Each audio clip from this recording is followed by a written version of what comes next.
সবাইকে হাত উত্তোলন করে আজকের এই শহীদ শপথের সাথে একাত্মতা হওয়ার জন্য অনুরোধ করছি।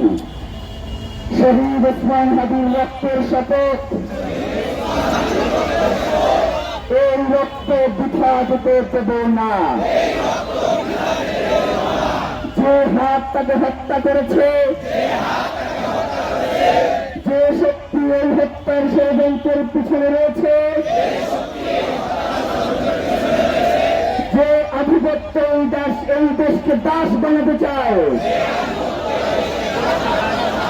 তার বিরুদ্ধে আমরা শেষ নিঃশ্বাস পর্যন্ত লড়ে যাব।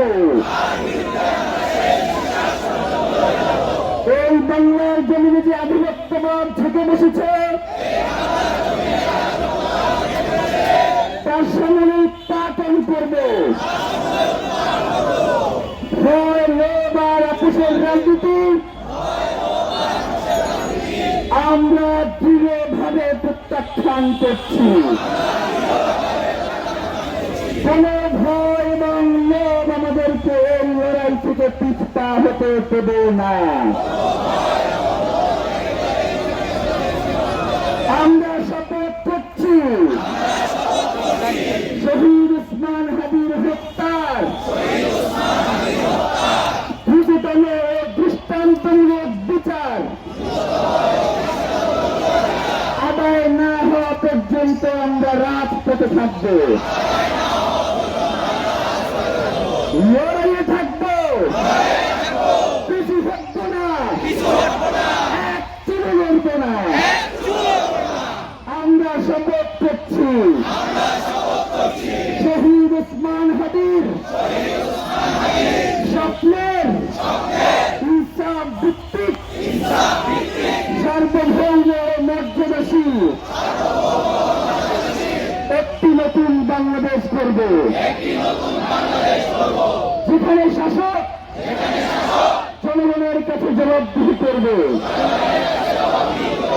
বিচার নিশ্চিত করবে, খুন হত্যা বন্ধ করবে। এই শপথের বাক্যয় ঘটানোর চেয়ে মৃত্যু আমাদের কাছে সহজ হোক। শাহাদাতের তামান্না নিয়ে আমরা বেঁচে থাকতে চাই, কারণ রক্তের উপরে দাঁড়িয়ে নিরাপত্তা মানে বিশ্বাসঘাতকতা। শহীদ ওসমান হাদি হত্যার বিচার না হওয়া পর্যন্ত, ইনসাফ প্রতিষ্ঠা না হওয়া পর্যন্ত বাংলাদেশের স্বাধীনতা সার্বভৌমত্বের জন্য, ইনসাফ কায়েমের জন্য, ন্যায় বিচার প্রতিষ্ঠার জন্য আমাদের সংগ্রাম চলছে, আমাদের সংগ্রাম চলবে। আধিপত্যবাদ নিপাত, দিল্লির দাবিদারি থেকে বাংলাদেশ মুক্তি পাক। বাংলাদেশ জিন্দাবাদ, ইনকিলাব জিন্দাবাদ।